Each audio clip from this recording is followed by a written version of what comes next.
Buenos días. Es un privilegio tenerlos aquí. Esta mañana continuamos con nuestro estudio de Apocalipsis capítulo 10. Si pueden abrir sus Biblias allí, por favor.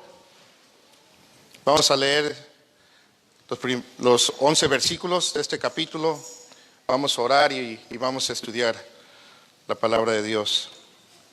¿Están listos? ¿Cuánto quieren escuchar de Dios? Amén. Lo que tenga que decir. Lo que tenga que decir. Amén. Ok. Pues si pueden poner de pie, por favor, vamos a leer capítulo 10 de Apocalipsis. Dice así.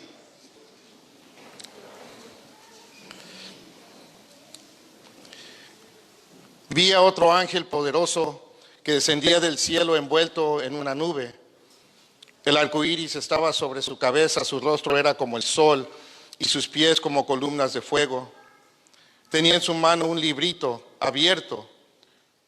Puso el pie derecho sobre el mar y el izquierdo sobre la tierra y gritó a gran voz como ruge un león.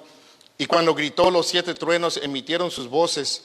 Después que los 7 truenos hablaron, iba yo a escribir cuando oí una voz del cielo que decía: sella las cosas que los 7 truenos han dicho y no las escribas. Entonces el ángel que yo había visto de pie sobre el mar y sobre la tierra levantó su mano derecha al cielo y juró por aquel que vive por los siglos de los siglos, quien creó el cielo y las cosas que en él hay, y la tierra y las cosas que en ella hay, y el mar y las cosas que en él hay, que ya no habrá más demora. Porque en los días de la voz del 7º ángel, cuando esté para tocar la trompeta, entonces el misterio de Dios será consumado, como él lo anunció a sus siervos los profetas. La voz que yo había oído del cielo, la oí de nuevo hablando conmigo: ve, toma el libro, el rollo que estaba abierto en la mano del ángel, que está de pie sobre el mar y sobre la tierra. Entonces fui al ángel y le dije que me diera el librito. Y él me dijo: tómalo y devóralo. Te amargará las entrañas, pero en tu boca será dulce como la miel. Tomé el librito de la mano del ángel y lo devoré, y en mi boca fue dulce como la miel, pero cuando lo comí me amargó las entrañas. Y me dijeron: debes profetizar otra vez acerca de muchos pueblos, naciones, lenguas y reyes. Padre, gracias por tu palabra. Gracias, Dios, por tu iglesia. Gracias, Señor, por tu Espíritu Santo que está aquí para enseñarnos, que edificarnos en tu palabra el día de hoy. Te pido, Padre, que hables a nuestras vidas, que seamos fortalecidos, animados, consolados y retados, Señor, y confrontados. Te damos gracias por este estudio, gracias por lo que estás haciendo en nuestros corazones individualmente y en nosotros como iglesia, Señor. Pedimos que esta palabra, esta mañana, que es tu palabra, sea de bendición para cada una de nuestras vidas. Y te lo pido en el nombre de Jesús. Amén. Que vayan a tomar su asiento.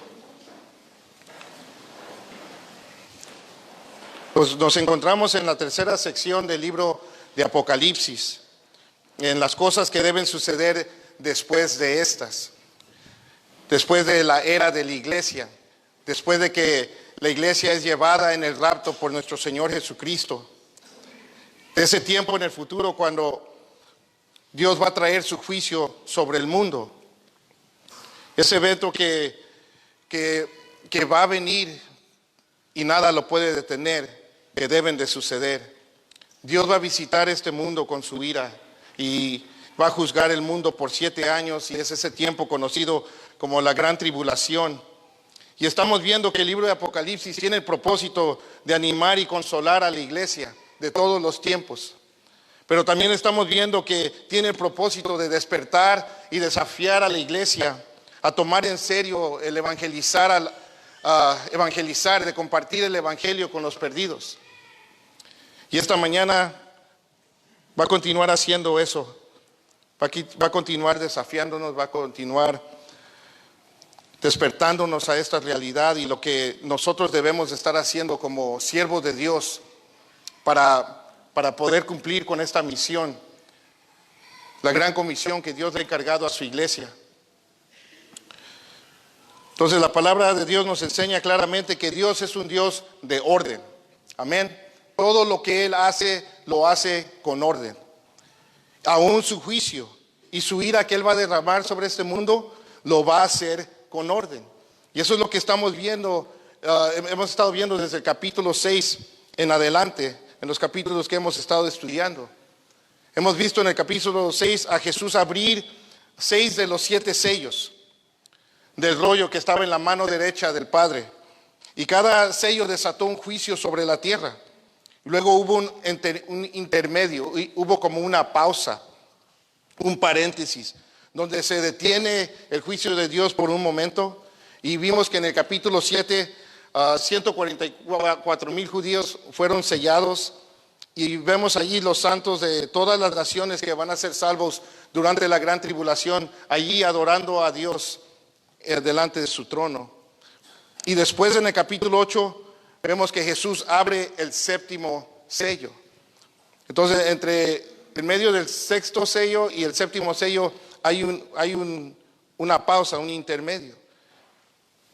Y este séptimo sello le dio lugar a que se le dieran 7 trompetas a 7 ángeles. Y en el capítulo 8 y el 9 vimos lo mismo. Vimos que cada toque de trompeta desata un juicio sobre la tierra. Y vimos que se tocaron 6 de las trompetas y 6 de estos juicios. Y ahora, antes de que se toque la séptima trompeta, tenemos otro intermedio, tenemos otra pausa. Aquí en el capítulo 10 y dura hasta el capítulo 11, verso 1 al 14. Y después en el versículo 15 se va a tocar la séptima trompeta. Ahora, en esta pausa, antes de que se toque la séptima trompeta, Dios va a permitir a Juan ver a un ángel poderoso descender del cielo, y este ángel va a jurar y va a testificar que ya no habrá más demora. Y la pregunta es, ¿más demora de qué? Bueno, para que Jesús acabe con sus enemigos y retome posesión del mundo y establezca su reino sobre la tierra. Si van allí al capítulo 11, verso 15, ahí es cuando se toca la séptima trompeta y se nos dice: el séptimo ángel tocó la trompeta y hubo grandes voces en el cielo que decían: el reino del mundo ha venido a ser el reino de nuestro Señor y de su Cristo. Él reinará por los siglos de los siglos. Amén. Luego, y vamos a ver que en el capítulo 11 van a haber 2 testigos de Dios que van a profetizar por 3 años y medio, y eso lo vamos a ver el próximo domingo, primero Dios. Entonces hemos estado viendo toda esta destrucción que viene sobre el mundo. Estamos viendo guerra, hambre, caos, miseria, sufrimiento y mucha muerte. Y pareciera como que todo está fuera de control. Pero la realidad es que nada está fuera de control. Dios está en control. Él está ejecutando sus juicios con orden. 6 juicios, primero 6 juicios y una pausa. Luego otros 6 juicios y otra pausa. Y va a ser lo mismo con los juicios de las 7 copas de la ira de Dios, que son las que faltan. Entonces lo que Dios está haciendo, Él está poco a poco, está retomando su dominio sobre el mundo. Y cada pausa, cada intermedio que estamos viendo es un acto de misericordia de parte de Dios en ese tiempo. Es una oportunidad para que la gente se pueda detener y asimilar todo lo que está pasando y pueda arrepentirse y venir a la fe. La semana pasada vimos en el capítulo 9, que es el capítulo tal vez más oscuro en toda la Biblia y en todo Apocalipsis. Vimos allí que el quinto juicio, el quinto toque de trompeta desata el infierno sobre la tierra. Y vimos allí a demonios en forma de langosta, con colas de escorpiones, torturando a la humanidad por 5 meses, y nadie podía morir. Luego vimos a 4 ángeles malvados con un ejército diabólico de 200 millones matar a una tercera parte de la humanidad. Y vimos que para el final del capítulo 9, más de la mitad de la población del mundo ha muerto. Y después de un capítulo oscuro, ahora tenemos un capítulo que brilla, un capítulo de luz, aquí en el capítulo 10. Pues Juan ha estado viendo cosas fuertes, cosas difíciles de asimilar, y él tiene que escribir y dar a conocer todas estas cosas horribles que vienen sobre el mundo y todas las que faltan. Y aquí como que se le está dando a Juan un respiro. La presentación de Juan aquí en el capítulo 10 va a cambiar. Hasta ahorita él solo ha sido un espectador. Él solamente ha estado viendo todas estas cosas por medio de visiones, pero ahora vamos a ver que él va a participar. Este ángel no solo va a advertir a la humanidad que el fin está más cerca que nunca, que ya no habrá más demora, pero vamos a ver que este ángel y Dios de una manera van a ministrar a Juan. El ministro ahora va a ser ministrado. Pues el libro de Apocalipsis es un libro difícil de enseñar en cuanto a los juicios de Dios. No es fácil. No hay placer en comunicar toda esta destrucción y la muerte de billones de personas. No es fácil, pero Dios nos ha llamado a dar todo el consejo de la palabra de Dios. Y a nosotros solo nos toca leer estas cosas y usar nuestra imaginación de cómo se van a llevar a cabo. Pero a Juan se le permitió literalmente ver todas estas cosas. Imagínense cómo se sentía Juan después de todo lo que vio, que ha visto hasta ahorita, del capítulo 6 al capítulo 9. Yo estoy seguro que este hombre no halló placer en comunicar y ver todas estas cosas. No fue fácil para él, pero vemos que él fue obediente. Y nosotros queremos ser obedientes. Amén. Queremos ser obedientes igual que Juan, aún en las cosas difíciles. Hablar y enseñar sobre el juicio de Dios no es fácil. Y nadie quiere hablar sobre las verdades difíciles que están en la palabra de Dios. Yo personalmente prefería hablar solamente del amor, de la gracia y la misericordia, si tuviera esa opción, pero no la tengo. La palabra de Dios me dice que yo tengo la responsabilidad de hablar toda la verdad de Dios, por muy difícil que sea. Entonces aquí vemos a Juan que él entendió su llamado y vemos que él cumplió con su llamado. Así que Juan en este capítulo 10 vamos a ver como que él va a ser fortalecido, va a ser animado para que él pueda continuar y pueda seguir profetizando las cosas que faltan. Y espero que nosotros también seamos animados y fortalecidos esta mañana para predicar el evangelio de nuestro Señor Jesucristo. Nos dice el verso 1 del capítulo 10. Vi a otro ángel poderoso que descendía del cielo envuelto en una nube, y el arco iris estaba sobre su cabeza, su rostro era como el sol, sus pies como columnas de fuego. Bueno, hemos estado viendo que aquí en el libro de Apocalipsis hay mucha actividad angelical. La palabra ángel aparece como 60 veces, y 3 veces hace mención de ángeles poderosos. Ahora, sabemos que en este tiempo en el que estamos ahorita, que los ángeles sirven al pueblo de Dios. El escritor de Hebreos en el capítulo 1, verso 14, él hace una pregunta sobre los ángeles, preguntando, ¿no son todos ellos espíritus ministradores enviados para servir por causa de los que heredan la salvación? Y la respuesta es retórica, la respuesta es claro que sí. En este tiempo los ángeles sirven al pueblo de Dios y lo hacen de diferentes maneras. También se nos dice que en Hebreos que muchas veces nosotros hemos hospedado ángeles sin darnos cuenta. Entonces, pero aquí estamos viendo que en el tiempo de la gran tribulación los ángeles van a estar involucrados de diferentes maneras en el juicio de Dios. Y hemos estado viendo que hay diferentes rangos entre los ángeles. Ahora, todos los ángeles son poderosos, pero al parecer hay unos que son más poderosos que otros. Ahora, la primera mención de un ángel poderoso fue en el capítulo 5. cuando Juan vio a un ángel poderoso preguntar, ¿quién es digno de abrir el rollo?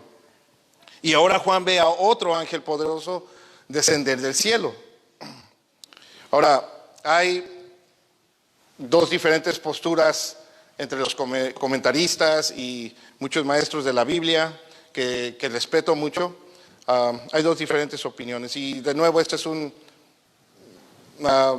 de esos temas que la verdad no afectan nuestra salvación y muchos piensan que este ángel es nuestro Señor Jesucristo y piensan esto por varias razones y se las voy a compartir, pero y una de las razones que muchos maestros piensan esto es que vemos en el Antiguo Testamento el ángel del Señor. Y este es un título muy definitivo, no es solo un ángel, sino que es el ángel del Señor. Y este ángel le aparece a diferentes personas y este ángel habla como Dios, se identifica como Dios, hace las obras de Dios y recibe adoración. Y sabemos que los ángeles no reciben adoración, el único que recibe adoración es ¿quién? Es Dios. Y muchos de los que vieron, algunos de los que vieron el ángel del Señor, temieron por sus vidas. Y ellos dijeron, hemos visto al Señor.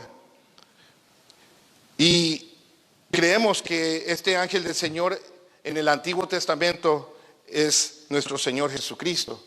Yo creo eso. Muchos estudiosos de la Biblia creen esto por estas razones.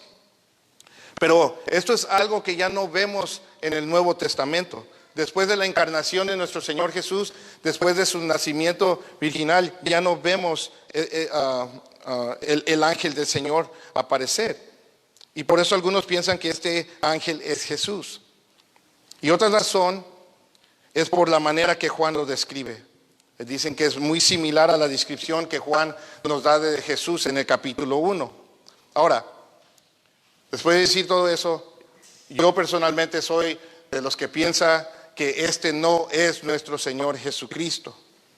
Y les voy a dar las razones. Ahora, una de las razones es porque Juan nos dice aquí que vi a otro ángel. Y ahora esta palabra otro en el griego es la palabra aios y significa otro del mismo tipo. Entonces Juan ha estado viendo ángeles y aquí está diciendo vi a otro ángel poderoso, otro ángel del mismo tipo de los que ha estado viendo. Y nosotros sabemos que nuestro Señor Jesucristo no es otro del mismo tipo de nada. Amén. Jesús es único, Él es sin igual. Ahora, sí creemos que Jesús aparece en el Antiguo Testamento con el título El ángel del Señor, pero esto no quiere decir que Jesús es un ángel, es simplemente un título.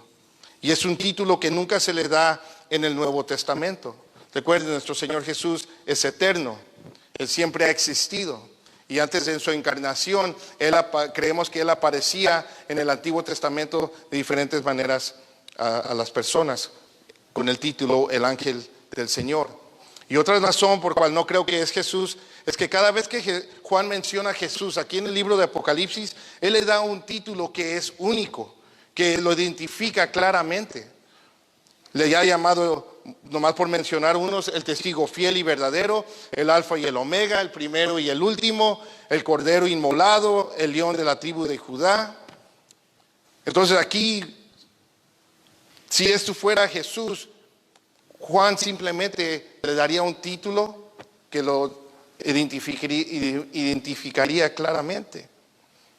Y otra razón por cual no creo que es Jesús, y este es el argumento que lo sella para mí, es porque de acuerdo a la palabra de Dios, Jesús no viene a la tierra hasta el final de la gran tribulación. Si decimos que este ángel es Jesús, eso estaría en desacuerdo con lo que enseña la Biblia. Y la Biblia, hermanos, no se contradice. Amén. La Biblia es ¿cómo se dice? ¿Cómo? Infalible. Amén. Es la verdad absoluta, no se contradice. Entonces, todo eso para dejarles en claro que este ángel no es Jesús, este ángel es un mensajero de Dios. Y les digo todo eso porque algunos que estudian y tienen comentarios, algunos comentaristas te van a presentar la idea de que este es Jesús, y esa es su opinión. Y esta es la mía, y se las acabo y la comparto con ustedes.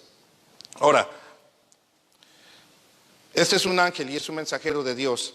Y si prestamos atención cómo lo describe Juan, no podemos negar que sí es algo similar a la descripción que Juan nos da de Jesús en el capítulo 1. Pero también vemos que es muy diferente. Miren, aquí este ángel se nos dice que tiene un arco iris sobre su cabeza. En el capítulo 1 se nos dice nuestro Señor Jesús que su cabeza y sus cabellos eran blancos como la lana, diferentes. Se nos dice aquí que el rostro del ángel era como el sol.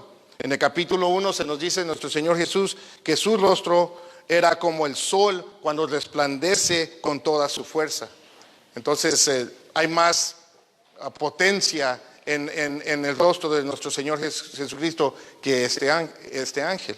Como cuando sale a veces el sol está más caliente que otros días, ¿verdad? Y se siente.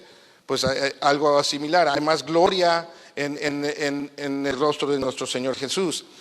Se nos dice aquí que el ángel tenía pies como columnas de fuego.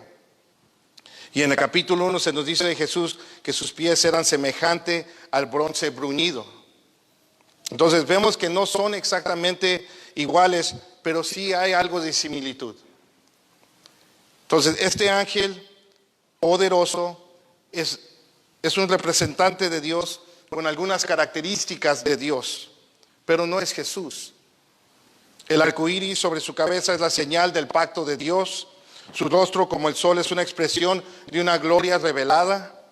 Sus pies como columna de fuego nos hablan de fuerza y de juicio.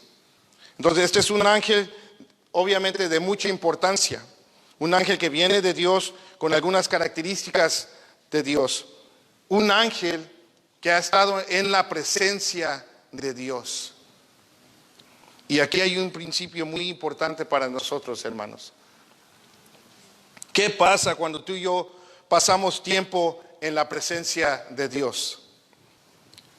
¿Qué pasa cuando tú y yo apartamos tiempo todos los días para pasar tiempo en la presencia de Dios, en oración y en su palabra? ¿Qué pasa, hermanos?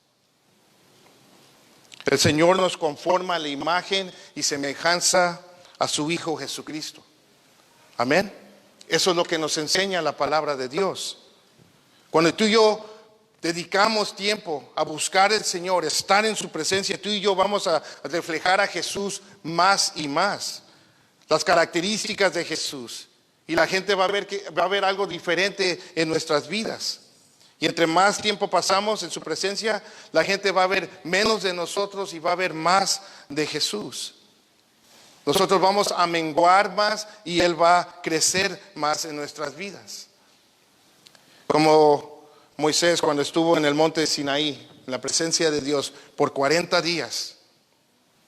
Dice que cuando bajó del monte de Sinaí, que su cara resplandecía. Reflejaba la gloria de Dios de una manera poderosa. Y se nos dice que Él se tuvo que cubrir el rostro. Y Pablo nos dice a nosotros en 2 de Corintios, capítulo 3, verso 18, pero todos nosotros, ¿quiénes son todos nosotros? Todos nosotros los cristianos, todos los hijos de Dios, todos nosotros con el rostro descubierto, contemplando como en un espejo la gloria del Señor. Estamos siendo transformados en la misma imagen de la gloria, de imagen de gloria en gloria, como por el Señor, el Espíritu. Tú y yo estamos siendo transformados cuando contemplamos la gloria del Señor. ¿Y dónde contemplamos la gloria del Señor? Nosotros contemplamos su gloria cuando pasamos ese tiempo de intimidad en su presencia, en su palabra, y en oración, hermanos. Y entre más tiempo tú y yo pasamos en su presencia, más nos vamos a parecer a Él. Más vamos a hablar como Él, las palabras de Él. Más vamos a actuar como Él. Más vamos a reflejar su gloria. Y por eso, hermanos, nuestro tiempo de devoción con el Señor es tan importante. Súper importante. Eso es lo más importante. Y tiene que ser una prioridad en nuestras vidas. Amén. Y si tú estás aquí esta mañana y este es algo con lo que tú estás luchando, esta mañana te exhorto, te animo a que te disciplines, a buscar al Señor, a tener un tiempo de devoción, que sea a pasar tiempo en oración con el Señor. Es tan importante, hermanos. Este ángel vemos que es un mensajero de Dios que refleja las características de Dios. Y en el verso 2 al 4 se nos sigue diciendo, y tenía en su mano un librito abierto. Puso el pie derecho sobre el mar y el izquierdo sobre la tierra. Y gritó a gran voz como ruge un león. Y cuando gritó, los 7 truenos emitieron sus voces. Después que los 7 truenos hablaron, iba yo a escribir cuando oí una voz del cielo que decía, sella las cosas que los 7 truenos han dicho y no las escribas. Ok, entonces este ángel tiene un librito, que la traducción correcta es un rollo, un rollito. No habían libros en aquel tiempo. Y tiene un rollito en su mano y este rollito está abierto. Ahora en el capítulo 5 vimos a Jesús tomar un rollo de la mano derecha del Padre.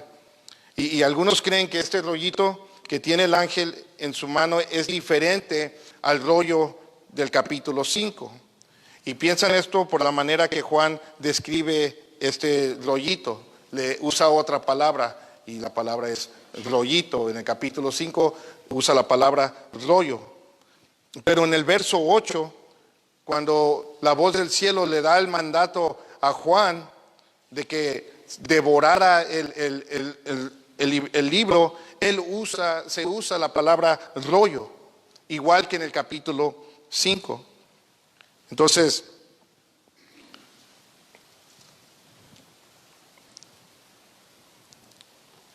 muchos creen que no es el mismo rollo porque en el capítulo 5 el rollo está sellado con 7 sellos y este rollito está abierto.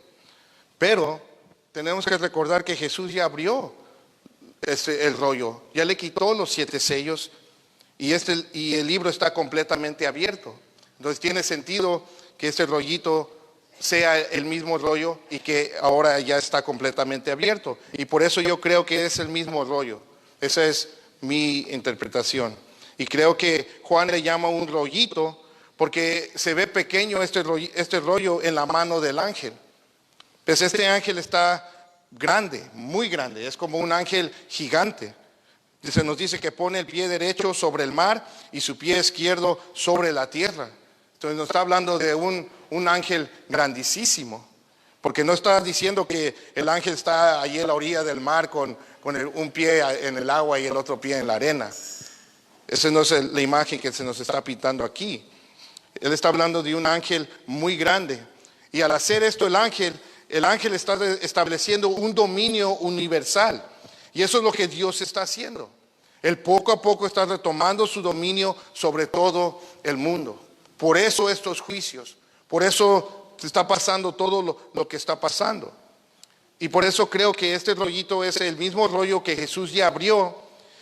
Y en el rollito está el resto de los juicios que vienen sobre el mundo y todo el resto de lo que vemos aquí en el libro de Apocalipsis. Ahora no sabemos con exactitud porque no se nos dice, pero creo esto porque al final se le va a dar el mandato a Juan de devorar el rollito y de seguir profetizando. Entonces, Juan ve el ángel gigante con un rollito abierto en la mano, estableciendo un dominio universal, y este ángel grita a gran voz como ruge un león. El rugir de un león también en el Antiguo Testamento está conectado con el juicio de Dios. Hay muchas profecías en el Antiguo Testamento que nos habla durante este tiempo de la gran tribulación que Dios va a rugir como un león. Y después de 7 truenos, y después de que ruge el león, 7 truenos hablaron. 7 truenos dieron un mensaje. Y Juan iba a escribir el mensaje de los 7 truenos porque ese fue el mandato que se le dio. A él se le dijo, escribe todo lo que ves y todo lo que oyes. Y aquí vemos a Juan siendo muy obediente con su pluma y su papel. Y está a punto de escribir, pero una voz del cielo le dice, hey, no lo hagas. Dice, sella las cosas que los 7 truenos hablaron y no las escribas. Y esto es interesante. Porque sabemos que el propósito de Apocalipsis es revelar, ¿no? De dar a conocer, manifestar. Eso es lo que significa la palabra Apocalipsis, revelación. Y el libro de Apocalipsis nos está revelando, nos está mostrando cosas del futuro. Pero aquí se nos está ocultando algo. Se nos está escondiendo el mensaje de los 7 truenos. Y la pregunta que muchos hacen es, ¿cuál es el mensaje de los 7 truenos? Ahora, ¿a cuántos de ustedes les gustaría saber cuál es el mensaje de los 7 truenos? ¿Alguien? ¿Quiere saber? Yo también. Pero el problema es que no podemos saber porque a Juan se le dio el mandato de sellar y de no escribir estas cosas. Ahora, hay personas que se atreven a decir que ellos saben el mensaje de los 7 truenos. Se han escrito libros enteros sobre esto. Hay una mujer llamada Ellen G. White, es fundadora del movimiento adventista de los 7 días, y ella, del 7º día, y ella tiene mucho que decir sobre estos 7 truenos. Los mormones también tienen mucho que decir. Hay muchas sectas que han hecho doctrinas de estos 7 truenos, de los mensajes escondidos que la palabra de Dios no nos revela. Y lo que yo no entiendo es cómo pueden ellos decir que saben lo que estos 7 truenos dijeron cuando a Juan se le dijo que lo sellara y que no lo escribiera. Así que si vas a la librería y ves un libro allí, que el mensaje de los 7 truenos, no lo compres. ¿Ok? Vas a perder tu tiempo. Nadie sabe, hermanos. Nadie sabe. Este mensaje era solo para Juan. Pues Juan lo escuchó, estaba a punto de escribirlo, pero se le dijo, no le escribas, Juan, séllalo. Y saben, cuando tú y yo buscamos la voluntad y la dirección de Dios, Dios es fiel para hablarnos, hermano. ¿Sabían eso? ¿Cuántos han experimentado esto? Él habla de una manera personal y individual a sus hijos, cuando sus hijos son sensibles a su voz. Y van a haber mensajes que solo son para nosotros, que no son para que los andemos divulgando, no son para que los andemos contando a nadie más, que son exclusivamente para nosotros. Y vemos aquí que este mensaje era solamente para Juan.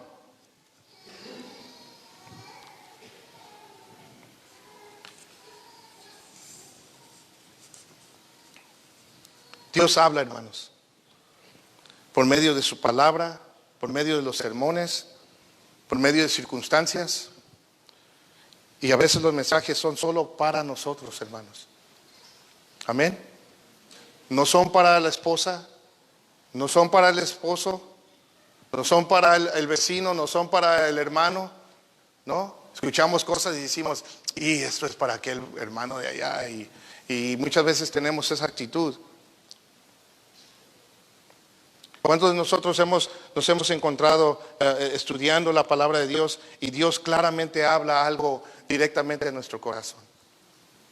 ¿O cuántos hemos estado sentados ahí escuchando un sermón, escuchando el mensaje de la palabra de Dios y Dios nos habla claramente a nosotros?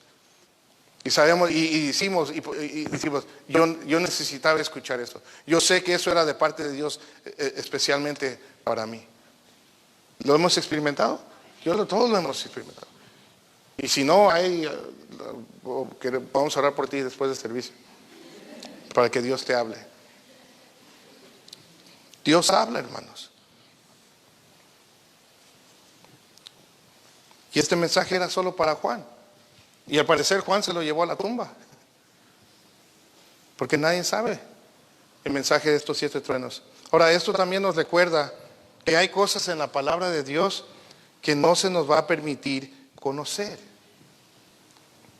A ver, ¿cuántos de ustedes son de los que sienten que tienen que resolver cada problema que enfrentan?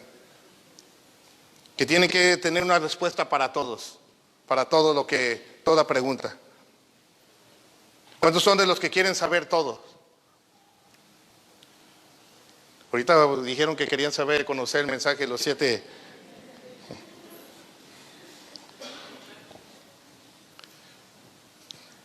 Pero hay cosas en la palabra de Dios que no nos va a permitir conocer, por lo menos no en este lado de la eternidad.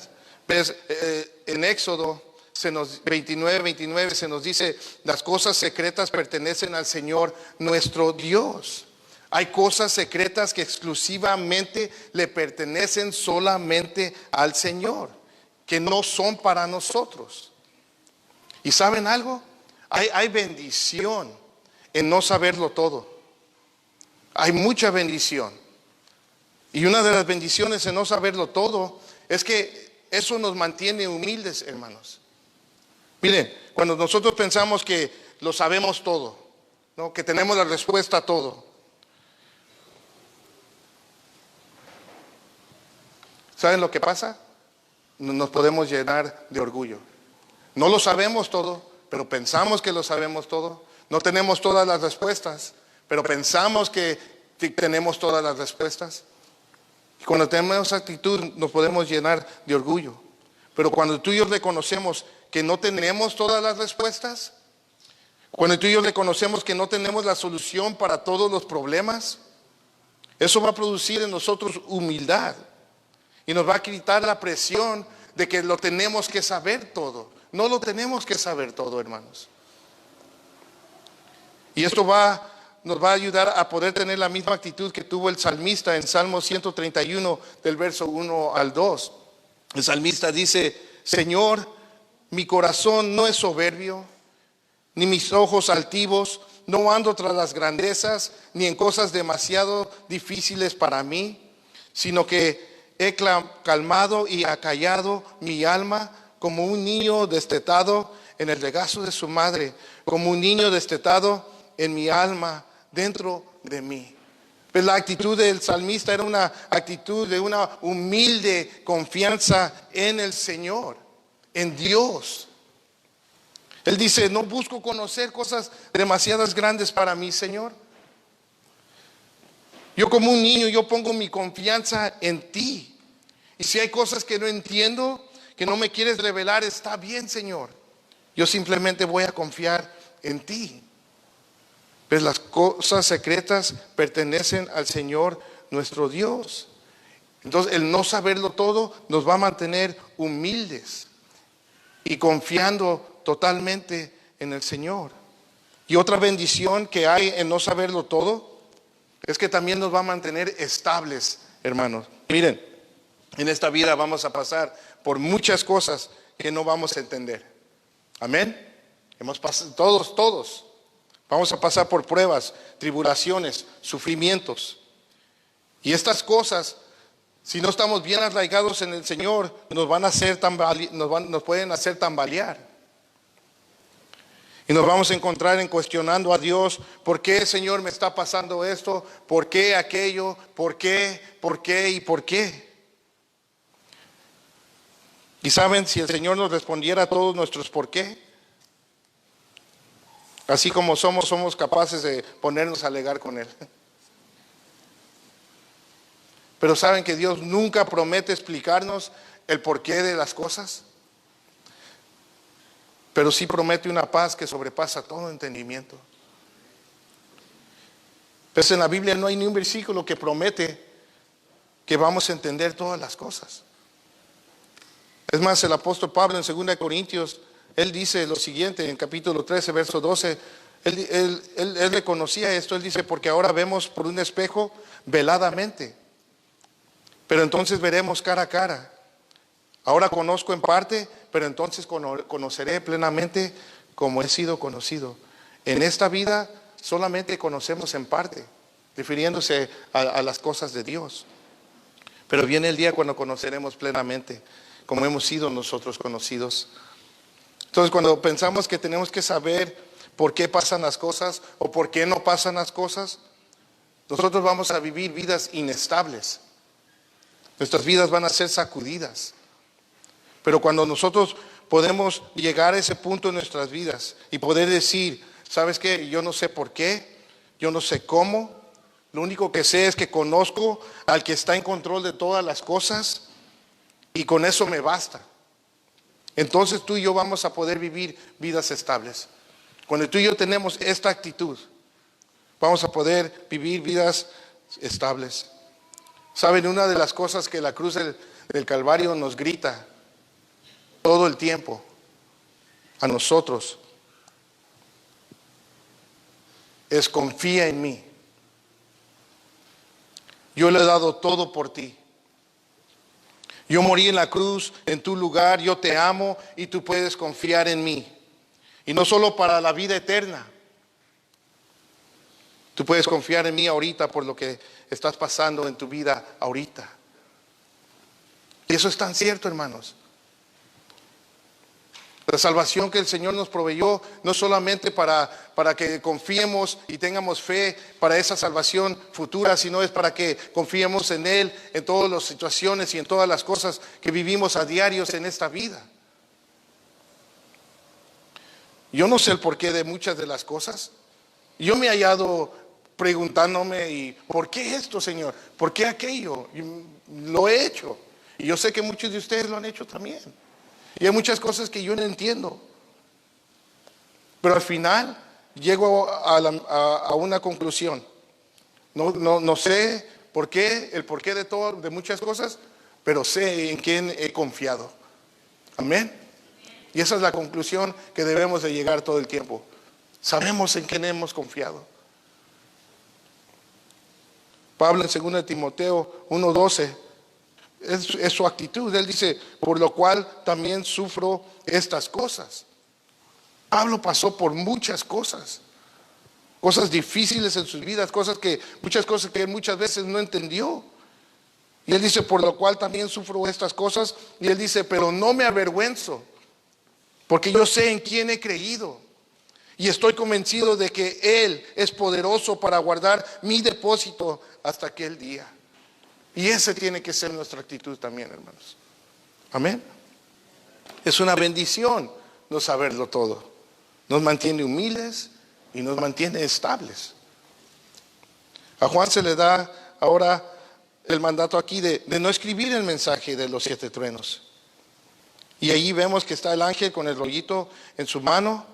Y nos sigue diciendo ahora en el verso 5 al 6. Entonces el ángel que yo había visto de pie sobre el mar y sobre la tierra levantó su mano derecha al cielo y juró por aquel que vive por los siglos de los siglos, quien creó el cielo y las cosas que en él hay, y la tierra y las cosas que en él hay, y el mar y las cosas que en él hay, que ya no habrá más demora. Entonces ahora vemos que este ángel gigante levanta su mano derecha y jura por Dios, el creador de todas las cosas. Porque Dios es aquel que vive por los siglos de los siglos. Él fue el que crió los cielos y las cosas que en él hay, y la tierra y las cosas que en él hay, y el mar y las cosas que en él hay. Dios es el creador de todo, hermanos. Y todo existe por su buena voluntad. Amén. El mundo, la humanidad, tiene un creador. No existimos por casualidad, hermanos. Esas teorías que le enseñan a los niños en las escuelas, que existimos porque hubo una explosión, eso es lo que le llaman el Big Bang, y porque se juntaron unos químicos de una manera, cierta manera, existimos nosotros, se creó el mundo y todo lo que vemos, y nosotros los seres humanos. Esas teorías que le enseñan a los niños de que venimos del chango, que estamos evolucionando. No venimos del chango. El mundo no está evolucionando. El mundo sigue igual desde el principio. El mundo y el humano y todo el universo es creación de Dios. Somos hechura suya y Él tiene todo el derecho de juzgar a todos los que se han rebelado contra Él, a todos los que han rechazado la salvación de su Hijo Jesús. Y lo que este ángel está aquí jurando, lo está jurando por Él, y lo que está jurando es que ya no habrá más demora. Dios en este tiempo que estamos viviendo hoy se está demorando, se está tardando para traer su juicio sobre la tierra. Y el apóstol Pedro nos dice por qué, en 2 de Pedro 3:9. Él nos dice, el Señor no se tarda en cumplir su promesa. O sea, Él va a hacer lo que dice que Él va a hacer. Según algunos entienden la tardanza, sino que es paciente para con ustedes, no queriendo que nadie perezca, sino que todos vengan al arrepentimiento. Dios ha estado siendo paciente. Dios tiene 2000 años siendo paciente. ¿Por qué? Porque Dios es misericordioso, porque Dios es lleno de gracia. Y su corazón es que todos escuchen el evangelio para que se puedan arrepentir de sus pecados y venir a la salvación.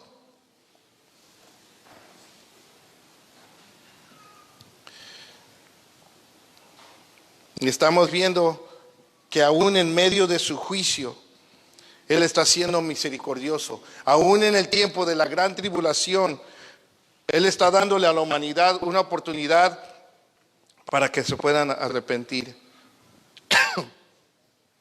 Porque viene el día, viene el tiempo, cuando su gracia, su misericordia y su paciencia va a llegar a su límite.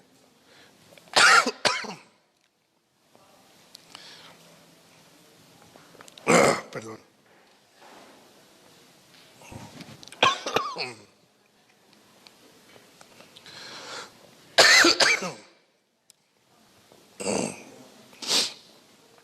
Entonces,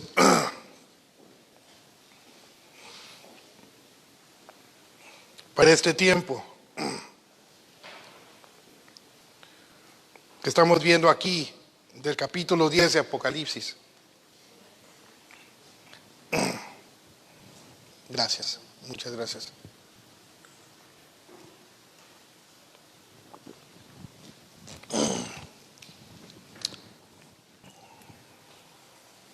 Ha llegado al tiempo donde no habrá más demora.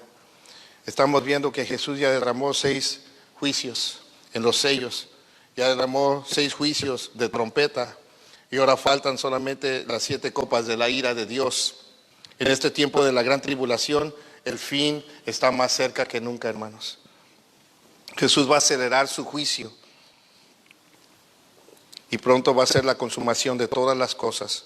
Y Jesús va a establecer su reino sobre la tierra. ¿Y qué le va a dar lugar a esto?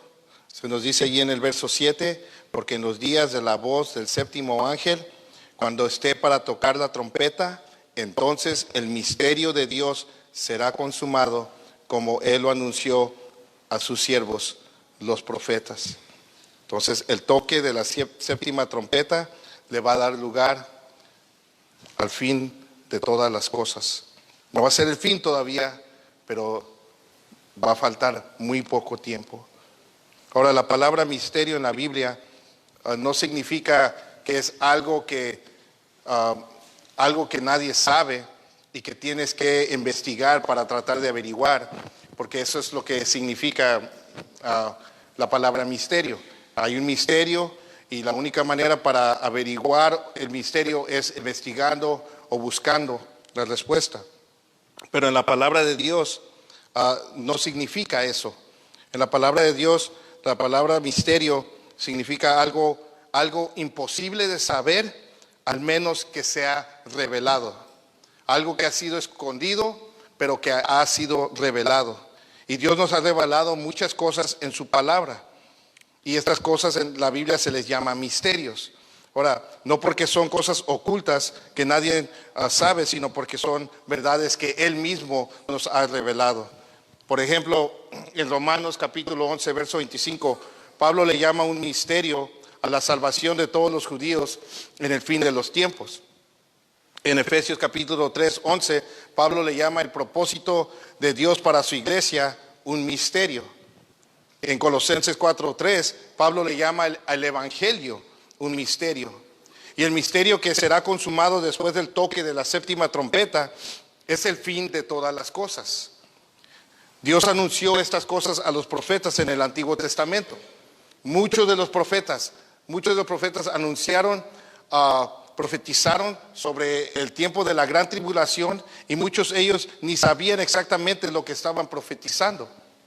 Pues muchas de las profecías que encontramos en el Antiguo Testamento de parte de los profetas tenían un cumplimiento cercano, que tenía que ver con el pueblo de Israel, pero a la misma vez tenía un cumplimiento que se iba a llevar a cabo en el tiempo de la gran tribulación. Profecías con doble propósito, con doble cumplimientos que tenían que suceder. Pero ahora todas estas cosas han sido reveladas a los apóstoles y los profetas del Nuevo Testamento, y todo lo tenemos aquí. De Mateo, Apocalipsis, está toda la revelación, todos los misterios que están en el Antiguo Testamento. Y este misterio tiene que ver con la consumación de todas las cosas que nos dice aquí Apocalipsis capítulo 10, verso 7. Ahora, Dios nos ha revelado muchas cosas en su palabra. Amén.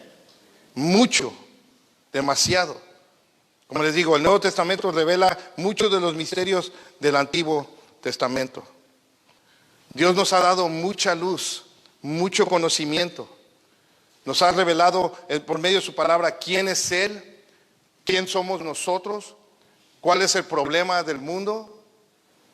Nos ha revelado su plan de salvación, nos ha revelado lo que Él espera de nosotros como sus hijos, nos ha revelado las cosas del fin, las cosas que vienen en el futuro, tantas cosas que Dios nos ha revelado en su palabra, tanta información.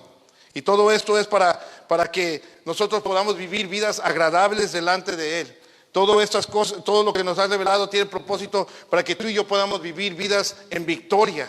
Amén. Para que podamos vivir vidas que glorifiquen su nombre. Y aún así, ¿saben lo que es triste?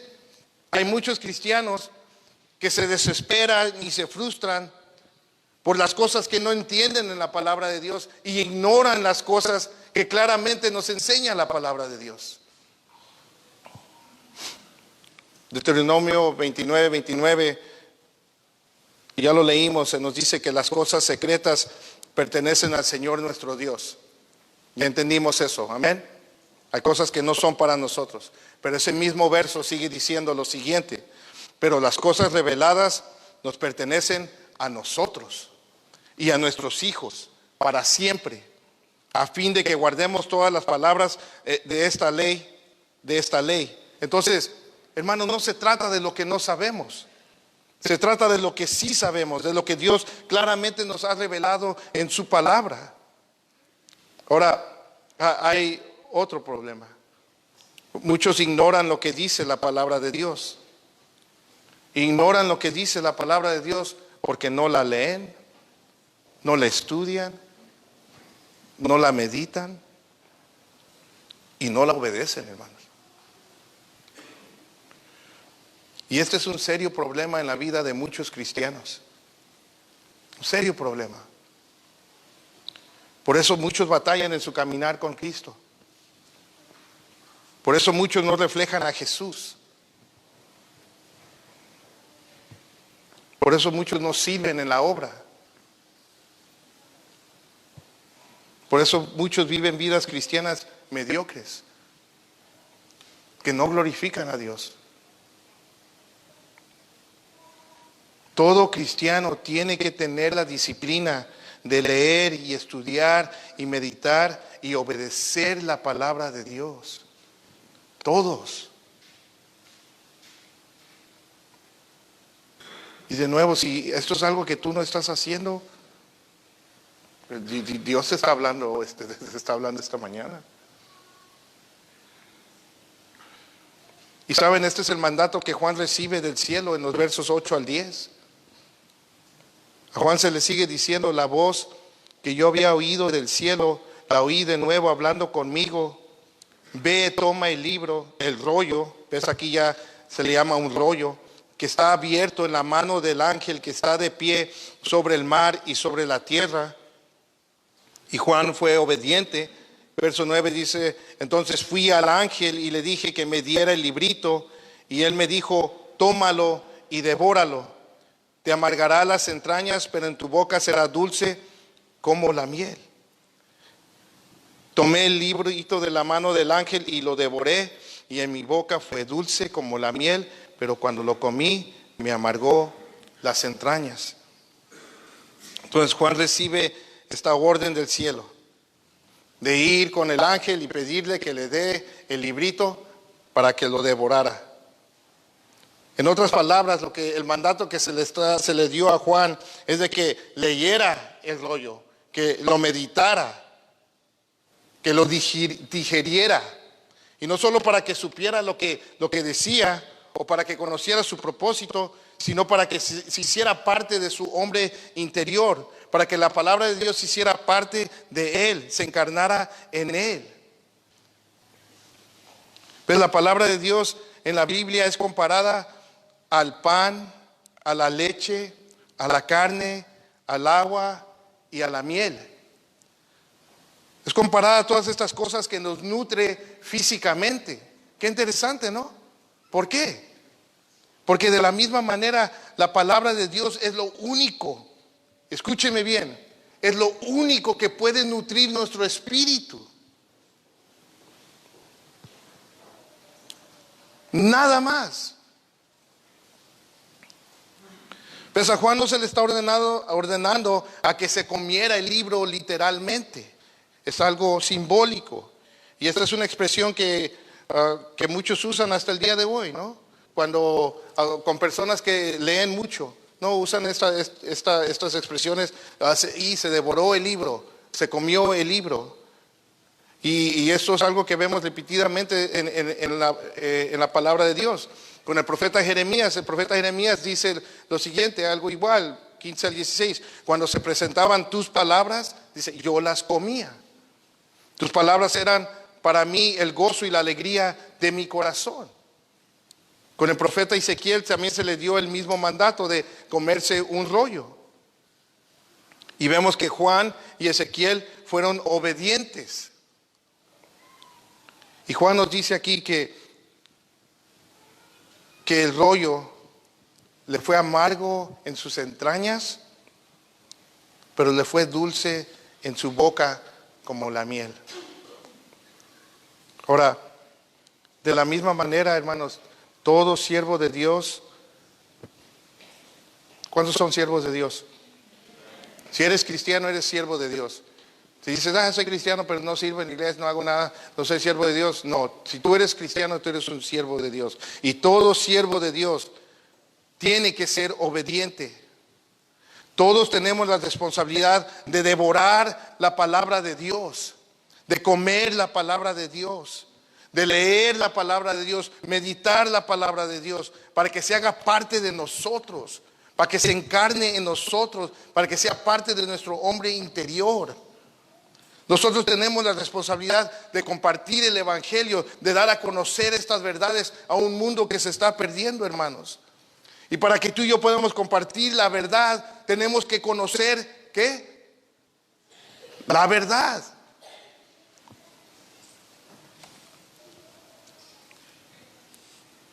Y para poder entender la verdad, tenemos que dedicar tiempo a la palabra de Dios. Al estudiar este capítulo, y sé que he estado repitiendo esto, pero eso es a donde me llevó el Señor.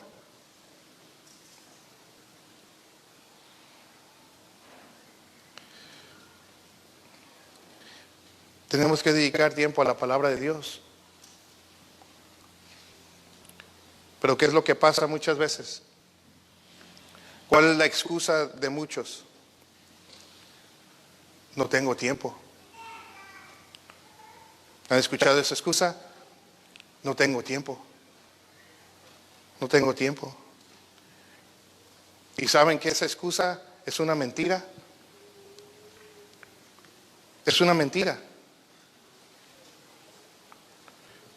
Porque nosotros siempre hallamos tiempo para las cosas que son importantes para nosotros. ¿Sí o no?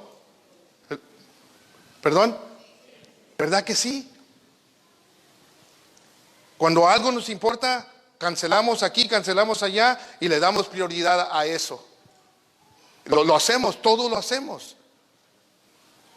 El problema es que la palabra de Dios no es una prioridad para muchas personas en sus vidas, para muchos cristianos en sus vidas. Ese es el problema. No es porque no tengan tiempo. ¿Saben lo que es más triste? Muchos cristianos tratan de sobrevivir solo comiendo pan de la palabra de Dios los domingos y los miércoles. Y muchos solamente comen los domingos. Y el resto de la semana no comen, no abren la palabra de Dios, no leen la palabra de Dios. Y los mensajes del domingo y los mensajes del miércoles, gloria a Dios por ellos, pero ¿saben qué, hermanos? No es suficiente, nunca va a ser suficiente. Traten de hacer eso con la comida física. A ver, aviéntate 6 meses comiendo solamente los miércoles y los domingos. Y te quiero ver en 6 meses. No, ¿verdad? ¿Cómo vas a estar? Algunos de acá, bien delgadito, ¿no? ¿Cómo vamos a estar? Es el mismo retrato en lo espiritual, hermanos. Es el mismo retrato en lo espiritual. O nomás aviéntate 6 meses comiendo solamente los domingos. Lo mismo, hermanos. Tenemos que abrir la palabra de Dios, hermanos. Tenemos que devorar la palabra de Dios. Tenemos que conocer la palabra de Dios. Tenemos que ser disciplinados en nuestra devoción con el Señor. No como una ley, no siendo legalistas, porque la palabra de Dios es lo que nos prepara para vivir una vida que agrada a Dios, porque es lo mejor que tú y yo podemos hacer y lo tenemos que hacer.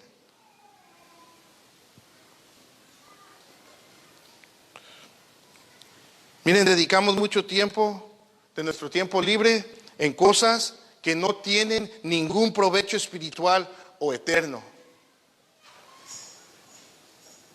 Y muchas cosas de estas cosas no son malas.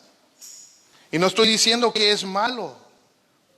Lo que estoy diciendo que es malo y que donde está el problema es que tú pones todas estas cosas sobre lo que sí te va a ser provechoso para tu vida espiritual y para la vida y para las cosas eternas. Allí está el problema. Y por eso muchos no son útiles en el reino de Dios. No sirven a Dios. Dios espera que nosotros seamos obedientes, igual que Juan, igual que Ezequiel, igual que muchos de los hombres y mujeres de la Biblia, igual que muchos de los hombres, los siervos de Dios a través de la historia.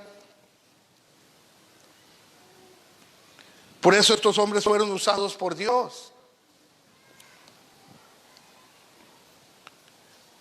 Y saben, Juan nos dice que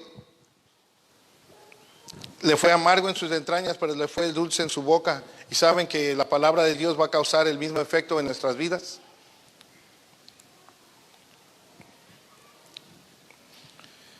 Porque contiene cosas amargas y cosas dulces. En ella tenemos las dulces promesas de Dios para nosotros. Pero también tenemos las advertencias amargas del juicio y del infierno que viene. Y tú y yo, nosotros tenemos la responsabilidad de testificar de estas cosas. Tú y yo tenemos la responsabilidad de testificar de la vida y de la muerte. Recuerden, la palabra de Dios es una espada de doble filo. Hay cosas dulces y hay cosas amargas en ellas. Y Pablo nos dice en 2 Corintios capítulo 2, 14 y 17, hablando de nosotros, los cristianos, pero gracias a Dios que en Cristo siempre nos lleva en triunfo y que por medio de nosotros manifiesta la fragancia de su conocimiento en todo lugar. Mi pregunta para ti ¿es esta tu verdad? Por medio de tu vida, Dios manifiesta la fragancia de su conocimiento en todo lugar. Donde quiera que tú vas, ¿es esta tu verdad? Sigue diciendo Pablo, porque fragante aroma de Cristo somos para Dios entre los que se salvan y entre los que se pierden. Para unos olor de muerte, para muerte, y para otros olor de vida, para vida. Y para estas cosas, ¿quién es capacitado? Pues no somos como muchos que comercian la palabra de Dios, sino que con sinceridad, como de parte de Dios, hablamos en Cristo delante de Dios. Y saben, ese es nuestro llamado. Ese es el llamado de todo cristiano. Esa es nuestra responsabilidad. Tenemos la responsabilidad de dar todo el consejo de Dios. Y así es la palabra de Dios. Pues para nosotros es dulce leer que Dios va a glorificar a su Hijo y que va a establecer su reino. Amén. Es dulce eso para nosotros. Anhelamos eso. Queremos eso. También es dulce para nosotros leer sobre la victoria de Jesús sobre Satanás y todos sus demonios. Amén. Es dulce esto. Es dulce leer que somos salvos por gracia, por la pura gracia de Dios. Y es dulce ver cuando las personas vienen a la salvación, cuando profesan fe, cuando creen en nuestro Señor Jesucristo. Pero también hay amargura en el estudio de las profecías, en el juicio y la ira de Dios sobre este mundo. Hay amargura en saber que todos los que rechazan a Cristo van a ser condenados al infierno por toda la eternidad. Hay amargura ver a las personas rechazar la salvación de nuestro Señor Jesucristo. Especialmente esas personas que conocemos, nuestros familiares, esas personas que amamos. Es amargo. Pero ese es nuestro llamado, hermanos. Y para poder cumplir con nuestro llamado, necesitamos edificar nuestras vidas sobre la palabra de Dios. Amén.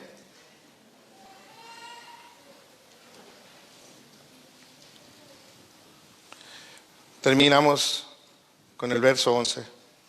Y me dijeron, debes profetizar otra vez acerca de muchos pueblos, naciones, lenguas y reyes. Y el resto de Apocalipsis, Juan cumple con este mandamiento. Juan va a seguir profetizando. Hay 7 más copas de la ira de Dios. Y en medio de todo esto, Juan va a ver visiones de muchos personajes y de muchas cosas que van a estar sucediendo durante este tiempo, que muy cerca del fin de todas las cosas. Y él va a ser fiel para hacerlo. Y de la misma manera nosotros tenemos que cumplir, hermanos. Amén. Tenemos que cumplir con el mandamiento que se nos ha dado a nosotros. ¿Qué mandamiento se nos ha dado a nosotros, hermanos? ¿Qué mandamiento se nos ha dado a nosotros, hermanos? ¿Ya se enojaron? ¿Ya están? ¿Ya? La gran comisión, hermanos. La gran comisión. Ir y hacer discípulos. Ser luz en las tinieblas. Compartir la verdad. Todo el consejo de Dios. Y para unos vamos a ser olor de muerte para muerte, y para otros vamos a ser olor de vida para vida. Así es, hermanos. No vamos a hacer moneditas de oro, no le vamos a caer bien a todos. Pero eso ya es punto aparte. Nosotros somos llamados a hablar la verdad a cualquier costo. Amén. Tenemos que predicar, tenemos que anunciar, tenemos que advertir, porque viene el tiempo cuando ya no habrá más demora. El fin de todas las cosas va a llegar, y cuando llegue ese tiempo va a ser demasiado tarde. Es ahorita, hermanos. Es este tiempo que la iglesia de Cristo debe de brillar, porque las cosas se están poniendo más oscuras allá afuera. Entre más oscuro, más fuerte debe de brillar la luz. Y eso somos nosotros, hermanos. Así que los animo. Si Dios te habló esta mañana, no hagas caso omiso. Haz lo que tienes que hacer. Aquí está todo lo que tú necesitas para vivir una vida agradable delante de Él, para que vivas una vida en victoria, para que vivas una vida que glorifique su nombre. No ignores, no pongas la palabra de Dios en segundo plano o tercer plano. Tiene que ser una prioridad en nuestras vidas. Amén. Nos ponemos de pie. Vamos a orar. Padre, te damos gracias. Gracias por tu palabra, Dios. Gracias que esta mañana podemos ser recordados de lo importante que es. Pero no queremos que solamente sea un recordatorio, sino que confronte a cada uno de nosotros que estamos ignorando, que no estamos disciplinándonos en la lectura de tu palabra, Señor. Ahí es donde está el poder, ahí es donde está la fuerza. Y muchas veces estamos buscando por todas partes el poder de Dios, de diferentes maneras, cuando tú nos has dejado tu poder en tu palabra, Señor. Pido que todos mis hermanos, que toda esta congregación sea una iglesia disciplinada en las Escrituras, una iglesia que come pan todos los días, Señor, que no depende solamente del pan de los domingos y los miércoles, sino que come pan todos los días, que bebe agua todos los días, que come miel todos los días, que toma leche todos los días, Señor, para que sea una iglesia sana, fortalecida espiritualmente, Señor. Te ruego por cada vida que está aquí esta mañana, Señor. Padre, tú sabes que amo la congregación y mi deseo es verlos caminar en victoria, porque ese es tu deseo. Úsanos, Señor. Queremos ser usados por ti. Y sabemos que para ser usados nos has dejado tu palabra, Señor, para prepararnos para la obra del ministerio. Ayúdanos a poner por obra la palabra que esta mañana recibimos, Señor. Te lo pido en el nombre de Jesús. Amén. Si hay alguien aquí que no ha entregado su